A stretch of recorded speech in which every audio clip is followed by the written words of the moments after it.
Hey, what's going on? It's Rich again, Rich the Architect.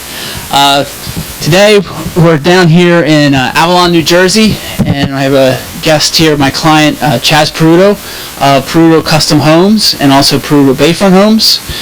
And yeah, so why don't we'll just jump right into it.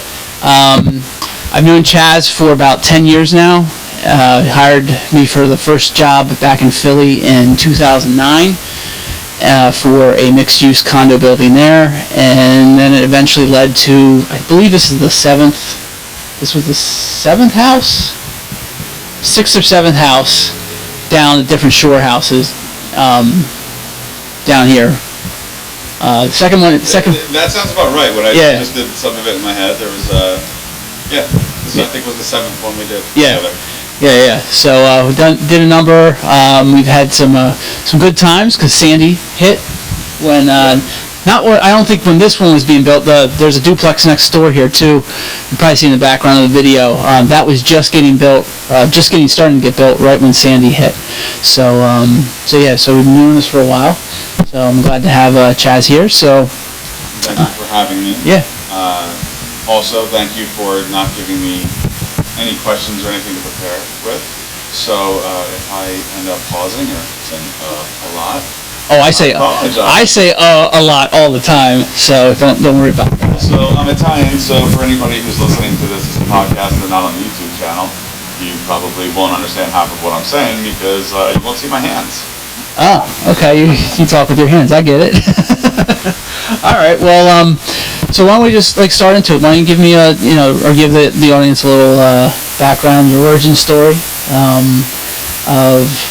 you choose wherever you want to go with it in terms of where you came from or how you got started in the business and whatnot. I will actually right before that. Let me just add, Chaz is the Peruto Custom Homes is contractor essentially, but you also do some construction management as well. In the Philadelphia area, but then also the whole way down here in the South Jersey shore area as well. So with that, I'll just leave it over to you.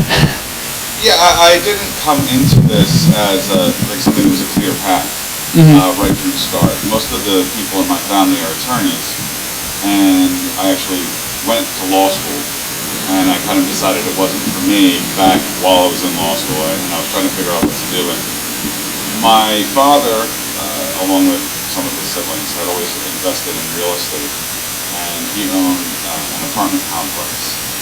And when I was growing up, well before most of them, when I was in high school, etc., I always worked in the summers, on the weekends, doing little things, and he wanted to prepare me for potentially owning real estate, owning apartment complexes. So he had me work as they were renovating it. He had me spend one summer with the electrician, one summer with a stonemason, one summer just the laborer, and I got to see a lot of different aspects of the business and learn some things that are practices that are both good and poor. So I had a little bit of a background, and when I was in law school, my now wife and I we flipped a house and we renovated another one, and when I came out, a couple of other little minor jobs, and I was always kind of doing stuff on the side, and then I realized that I should just do it. So I started a business that was really more geared towards helping individuals and homeowners deal with architects and contractors, but not actually being either one of them, kind of bridging a gap, so to speak. And things started taking off and doing pretty well, but that was in 2007. Yeah. And then in 2008, when the market crashed at the end of the year, a lot of people lost a lot of their savings, and everything that was in my pipeline had slowed up. And so my father at that time was attempting to move, and he wanted to only own a condo, but he kind of wanted a choice piece of real estate. Yeah. So he bought this building at 20th and Delancey in Philadelphia. Yep. Really nice, and we decided to make it condos. That's when we met. Yep. We had actually met with a designer who had found you. I think there's like a Facebook. Craigslist. It was I answered a Craigslist ad. Yeah, it was very random, and I think in the beginning we said okay because you were cheap. Yeah. And obviously, I was in the first year, and I was also the first year going through the business. So I was a little cheaper. Yeah. So, I mean, obviously you did a very good job. So we kept going back as the price went up. So with me, so I kind of had this background and just decided to do it full time. And he said, look, if you don't want to be a lawyer, which everybody in my family hated. Hated that you didn't want to be a lawyer? Yeah. No, they all love law. He said, why don't you kind of run this project? So I almost kind of backed into it from the top down because I immediately became a project manager and learned on the fly. And then things went very well. And we decided to do a home building business. And so for years, I built spec homes for him, mostly along the Jersey shore points, so Avalon, Stone Harbor, Margate, Longport, and then we did some things back in the Philadelphia area where we were from, but this is kind of where we took off, and he bought some properties and he wanted to build houses on, and then Hurricane Sandy hit, and so we were amongst the first real new construction to be completed after that. And we rode this wave of people not wanting to have a house that was built with older regulations. The regulations didn't really change. They just didn't want an older house because they were all afraid of it getting destroyed.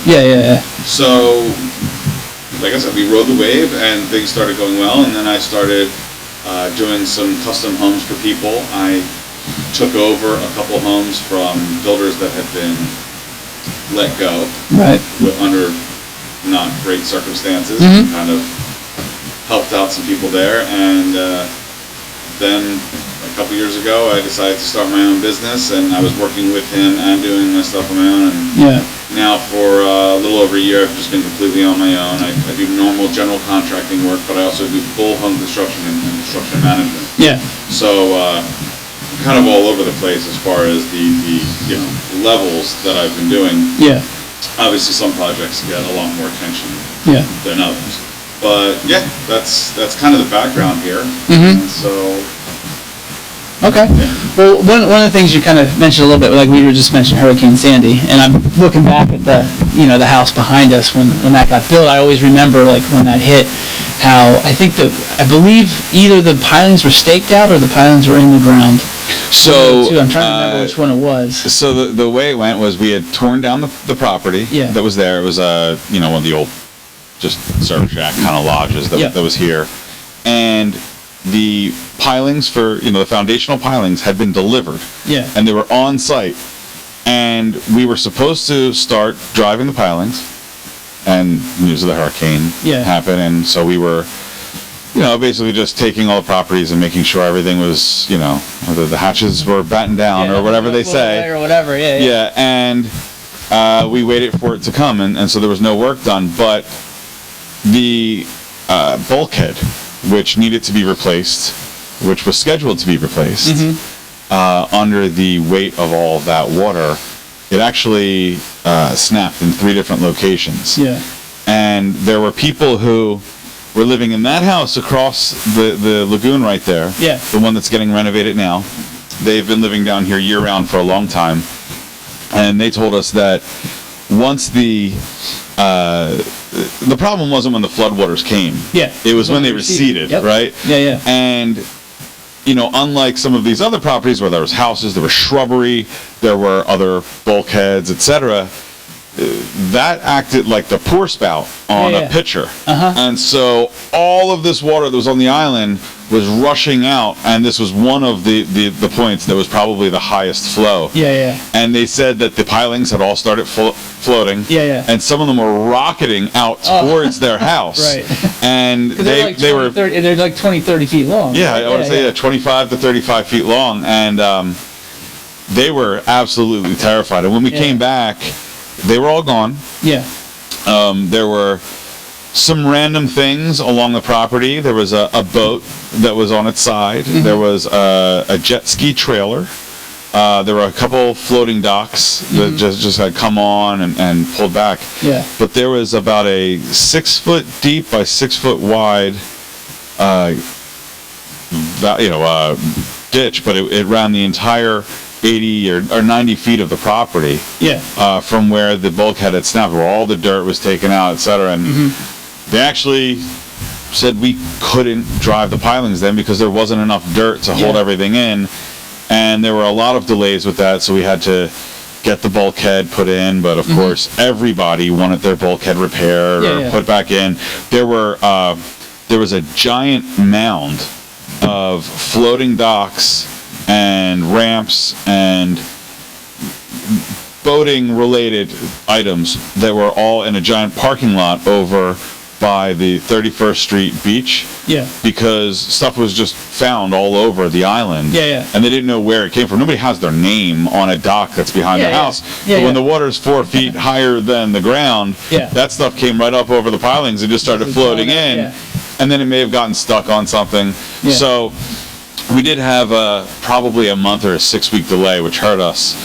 But in the end, it ended up helping and build a business. Yeah. Well, I remember one time you told me that once the house started to get built, and we were doing everything on pilings, and there was a bit of some resistance prior to that, where people were like, "Well, we don't build like that down here," because it was like block wall and all that. And that was like when you saw like from Sandy, from the shore town, you saw a house like go away, like just float away. It was probably built on like a block wall or whatever, but on the pilings it has the ability for the floodwaters to go through.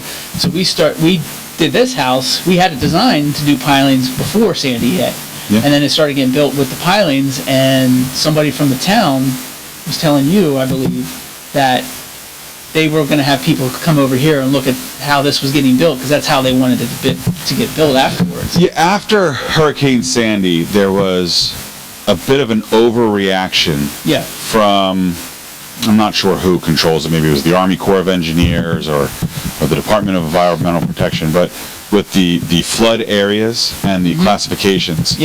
And I believe they took almost this whole area and they changed it from what was called Flood Zone A or Flood Zone A8. It depends on when it was, right? AE or whatever. Or AE. I think AE was 9 feet. A8 was the original one. Anyway, and they changed it all to Flood Zone V, which meant that you had to have these breakaway panels. So we were used to building homes down here that had flood vents, which is something that's only really been around for about 20 years, maybe. I want to say the late 90s they started coming around. And I think the house that we had completed in Margate had the flood vents.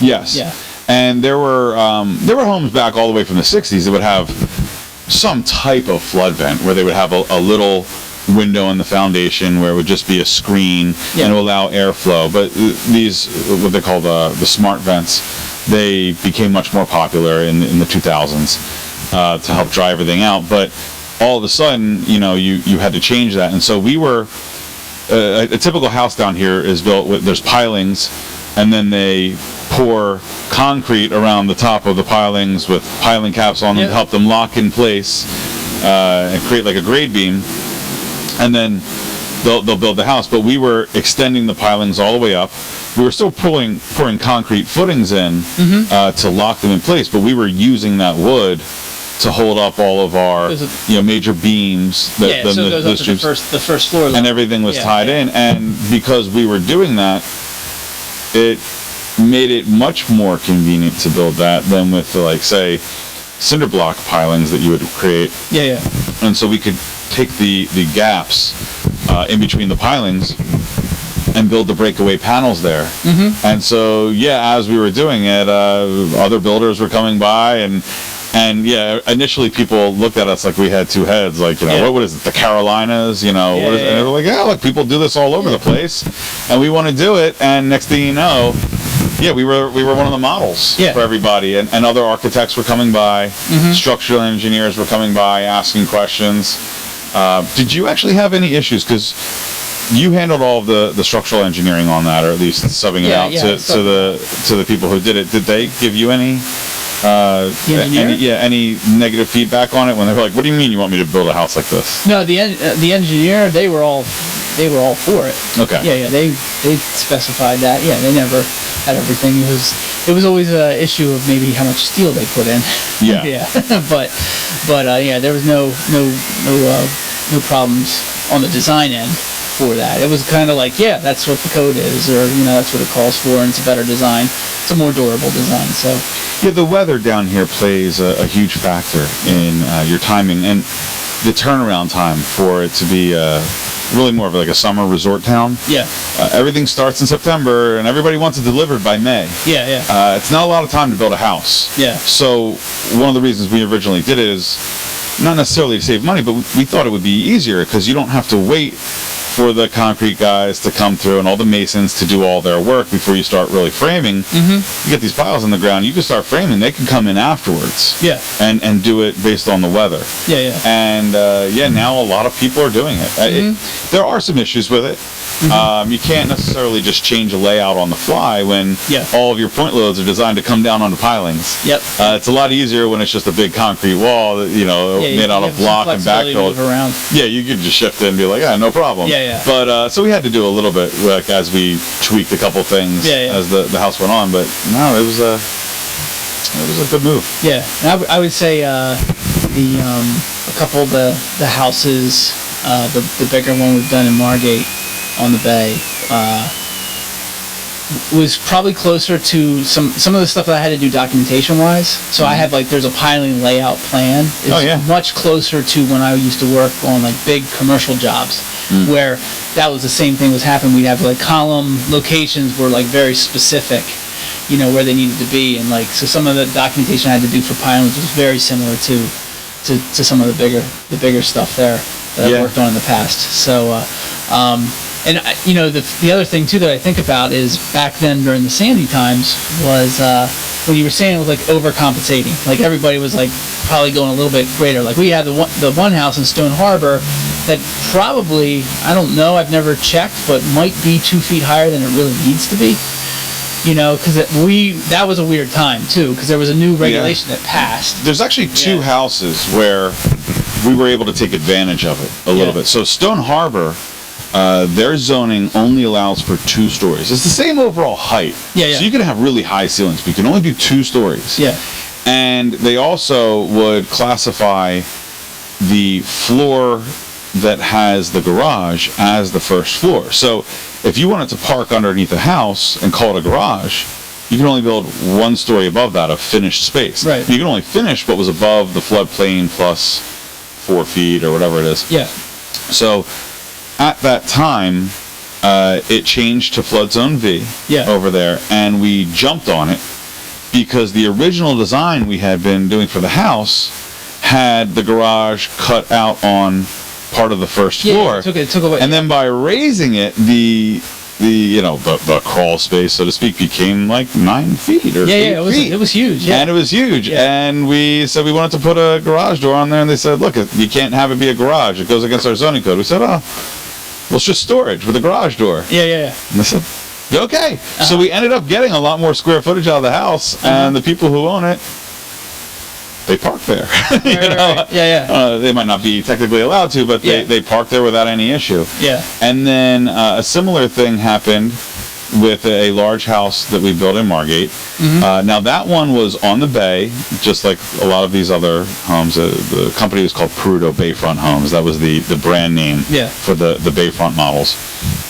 And or at least the models on the water. Yeah, and I guess some of them are on lagoons. Yeah, I said Bayfront, but it was Peruto Development. Well, that was the parent company. Yeah. So that was the LLC, but the brand name for that we were selling those houses under was Peruto Bayfront Homes. So in Margate on the open bay, there's a beautiful street called Bayshore Drive, and when you get towards the north side of Bayshore Drive, the bulkhead stops. And instead of having a bulkhead holding back the water and holding in the land, you have gabion rock. So it's large rocks and then smaller rocks. And it is a little difficult to drive pilings in that kind of environment. But what they did was they changed the flood zone classification there to V, but the way they did it, because that island as a natural habitat is probably a lot better than this one.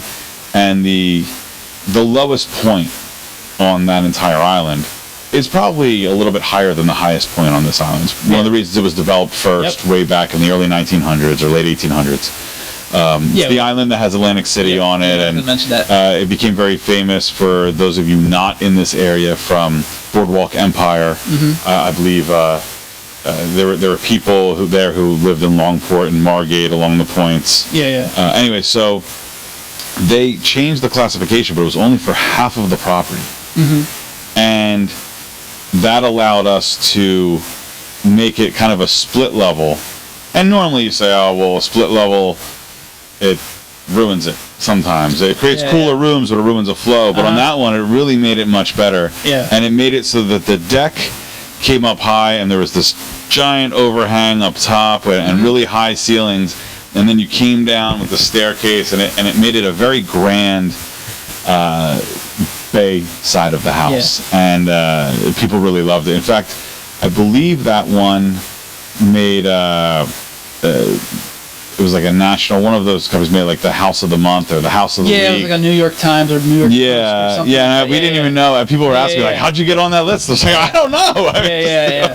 No, I remember there was a realtor from Margate who called me at one point. They did like house tours in the fall, and they were like, we're gonna do that house. Like, I don't know if the house was. Oh, I know. I remember. It was the JFS tour. Yeah, and there was I remember Atlantic City, the Press of Atlantic City did a story about realtors, but all the pictures they took of this realtor was in front of that house. Yeah, because they were saying how at that time the market was a little bit different, where they were like actually taking buyers to these houses by boat, rather than driving them around. We actually we did some very cool things where we left some of the steel beams exposed and had to paint them gray to make them look like what we all envisioned steel to look like, instead of it being this rusty, dark, kind of ugly thing. But we had the exposed steel beams, just a lot of glass. It was beautiful. There also we did a lot of very cool bathrooms, and I remember at the time, I don't know if I should give them a plug, but the house.com website, I had just started advertising on there, and I was putting up a lot of pictures. And the pictures of those bathrooms kind of like blew up on their search list, and like people liked and everything, and I was getting a lot of getting contacted by a lot of people just based on that, saying, hey, we keep seeing these amazing bathrooms you did. And I was kind of laughing to myself. I'm like, they're all in one house. Like, so like, it was great. But then it made it like a tile magazine, or like a brochure. There was some other stuff. I think some of the local tile places tried to pass it off. And then the outside of that house was also pretty, and that it was a little bit similar to this house over here. And a few years ago, I discovered that there was a local company that does siding work that was passing it off on their Instagram feed as their own. So I had to have a little talk with them about that. It's funny. I was a expert witness on the case for condo unit owners, and it was like an acoustics issue or whatever. But when I got cross-examined, they bring up a picture, and it was of that house in Margate. And it was because the acoustic issue, all that was like a multi-family situation. So they were trying to, the lawyers in this case were trying to say, like, well, do you do it in your own, like whatever I was saying as an expert witness, do I do it in my own work? So they see this picture of this giant house, and they're like, well, did you do it on that one? And I was like, no, I didn't do, like, whatever, we were talking about the multifamily. I was like, because that's a single family home, so they didn't have any type of case. They were going, I knew where they were going right when they were doing that, because they thought it was like this giant building with multiple units and all this, but no, I was like, it's only one unit. And I do remember when you were going through that, because I think we had talked about that first project that we had done, which was 4 very high-end condominiums at 20th and Delancey Place. And it was a historic renovation, and we were aiming to become the first LEED certified historic renovation, I think in the nation, maybe the area, but I think it was in the nation. We ended up getting beaten right at the end because we were putting out a beautiful product and took our time. But one of the things that we were trying to really concentrate on with these higher end units was the indoor environment and the quality of life, and sound coming from the other units is not very good. So I remember with that one, we put a combination of things. We'd used open cell spray foam in between the units, and it was less for insulation than it was for the sound dampening. And then we ran something called resilient channel. Yeah. And they're basically metal strips that go across the joists, and they have these rubber clips that where they screw into the joist, and the rubber's like it's like a car tire rubber. It's a really dense thing, and it absorbs a lot of sound, and then you screw the drywall in directly into those metal strips, and so it acts as like an extra barrier. And I believe that you had talked about that's what that's like kind of the top of the line at the time. Yeah. Well, there's now there's some other stuff. Yeah, but there was like that thing I was an expert witness in. There's what the building code requires, and then there's another code where it's like you go above and beyond the code. Yeah, it was just like luxury standards. It's called luxury standard, and it's like those condos we worked on together with. I mean, those are luxury units. So you want to go a higher standard than what the building code is. So, but like I said, I just thought it was funny that those lawyers were trying to bring something up, and I'm like, that's a single family home. They're like, really? And I'm like, yeah. I'm like, sorry, buddy. It was big. And the funny thing is I was like, I like in my head, and I didn't say it during it. I was like, you should have gone to this house, because that house, I think I had pictures up on my website already for, which they really still didn't have a case, I think, with their angle, but it is a duplex, so there is an acoustic element to that. But back to that Bayshore house. One of the things, I mean, you didn't even mention that was like really on my end. That was a big challenge was the lot itself, because it was a subdivided lot, right? And they used to have a pool or something, but the lot itself was not a square, not a rectangle. It was like it jutted. Yeah, I believe the original house that was on the lot when it was a double lot had, I don't know if it was a funky shape, I don't remember that, but I think it was maybe, it was positioned in a way to take advantage of the sunset view on the bay. And when they subdivided it in order to get the minimum amount of square footage on the lot, which it was a big lot too, so I don't even know, but the way they did it, it was, I think it was straight on one side, but then it turned to the left. It turned on an angle to the left. And so we actually, that's what it was with the split level too. It just happened to be that was like the perfect break for that change in height, to have that big area and then have a couple. And we used it and the stair and the elevator were kind of like a pivot point in that house. So it worked out really well. The roof took forever for me to figure out, and I don't think the roof ever got it. It was just, you couldn't get like a clean transition with the roof, with the two angles and all that. But we figured it out in the field. So it was like even when I was done with it, I'm like, here it is for the building permit. I still was like, I was never like 100% on that roof, Well, I look at a lot of plans, and the best plans for somebody to build something they have a lot of information on them. And usually the plans examiners hate those. Because there's too much information, they get confused, they get very frustrated by it. They want to see something that looks very clean and has only the information that they're looking for. But then you go to try and build it, and you're like, I have no idea what I'm supposed to do here. Like, this doesn't even make sense. There's no measurements. I don't know what this is. I have a structural plan, but it doesn't show this or that. So I remember that there were, I believe, some convenient gaps in the information for the roof. But it was convenient. It was not inconvenient. So, the house went up pretty quickly because you always provided like the right amount of information. And then we probably had to just kind of wing it on that, but we made it work. What do you mean by convenient gaps, though? Well, because sometimes if there's if you're looking for information and it's not there, you just have to consult the structural set, etc. And you have a little bit more play on what you do. It could be a couple inches over, or it could be here and there, and when you're talking about certain design elements, it does help because it gives you a little bit more freedom to choose what it looks like on the fly and not just from the plans. Now, you always did 3D renderings and stuff like that, so it really helped. But, there's always angles that you look at and you say, maybe if we had just changed this little thing, well, that allowed us in the field to do that. Okay. Yeah. Yeah, because the way that angle was and all that was like you had the roof in the front was fine, the roof in the back was fine on its own, but then it had to connect in a certain way, and it just never.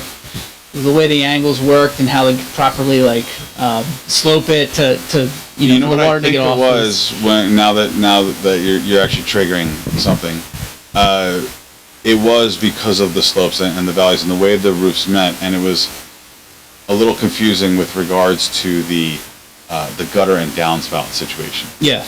And what we decided to do was actually to not do any downspouts. I know, We just yeah. eliminated them. Yeah. And we did the thick rain chains. Yeah. And for those of you who don't know, it's basically just a thick chain, a galvanized metal chain or a stainless steel chain, and it comes down right where the downspout would come, but it hangs straight down. You put a little pit of stone, and we would do stuff so it could come down, and the water kind of clings to it as it comes down, but it makes a very pleasant sound. Yeah. It's kind of like the rain machine sound that you would get like from a white noise machine or that wave effect. Yeah, so it sounds like that, and it's really pretty, and it's kind of like when you just stare at a fireplace and look at the fire for a while. Yeah. It allowed you to kind of to sit on this big covered porch while it was raining and watch the water kind of come down off of the chains, and it was a nice effect. And I remember that when we were building it, I really wanted people to come and look at that house while it was raining because it was really cool. Yeah. Well, the funny thing was I think you never even, that was one of those things where you never even told me about it. Yeah, no, I think it was just on the fly. It was like, hey, I've been seeing this thing. I see it a couple pictures here and there. I want to try it. Yeah. And I remember coming down and seeing it, and I was like, the rain chains? And you're like, yeah. And I was like, okay, cool. And I was like, yeah, I like that. And I don't think I think there was one day, I was getting photos one day, and it was a little, it might have rained, but it didn't, because I was kind of like, oh, I hope it rains, but yeah, I've never been there when it actually rained, but yeah, no, it's funny, we're sitting at one house, and we've been talking about another one the whole time. That's kind of how it works. Yeah, so... but each one of them, we took things that we loved about the last one, and maybe something that we loved about some house that somebody else built, and we would just kind of keep incorporating them and changing them. And this one that we're in right now, this is kind of the model that we had used going forward. And right now, you can't see it on the video, and obviously you can't see it if you're listening, but we are sitting in the back of a covered area. It's stacked decks off of the 3 floors, but we're on the ground level, and the garage is all completely open. We'd use pilings, and there's big steel beams coming across, so it is a 4-car garage that is a little bit even oversized, and we put a giant garage door in the front, as you would expect, but then also one in the back and one on the side, and it allows us to leave it all open and get breeze that comes through, but make it also just a really huge party area where you get a lot more shade if you're in this garage area. And this garage is not exactly set up like a normal garage. This is set up more as a party area where bikes and paddle boards and cars are also stored. It's a big difference from the garage that also has maybe a fridge in it. This is a little bit next level, but it allowed us to have this kind of indoor-outdoor party space that a lot of people don't get. And that was partially inspired by that house, and then also that house in Stone Harbor, and it was because of the flood zone change. It was like, hey, you can do this. Yeah, well, and the other thing too is, you can probably see a little bit on the video, but we have a pool back here. That's one of the reasons why you have that with that side garage door. You open that up, that opens up right to the pool. But the funny thing is that this pool was, I'm sure the idea of the pool was still there, but you first did next door. We had done the house, completed the house, and you and your dad were living there. But then you decided to do the pool there. And I don't know, I'm trying to remember what the timing was, whether the pool was completed and then we started doing this one, or... Yeah, well, what happened was there were 2 neighbors that were feuding for a lot of years. Yeah. And we had put the one house under agreement, and then separately put the other one under agreement. They disliked each other enough that even though they were both trying to sell, they refused to sell to the other one. And it was a 90-foot lot and an 80-foot lot.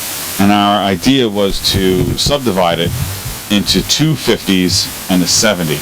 And that would have allowed us to build 3 duplexes on the water down here. It's a beautiful area. Would have made a lot of money. But they would have been a little bit smaller. Yeah.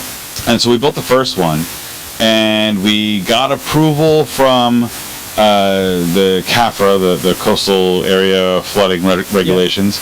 We got approval from the New Jersey Department of Environmental Protection. We got local approval. We got most of the county approval. And there was one little thing that we had to get around.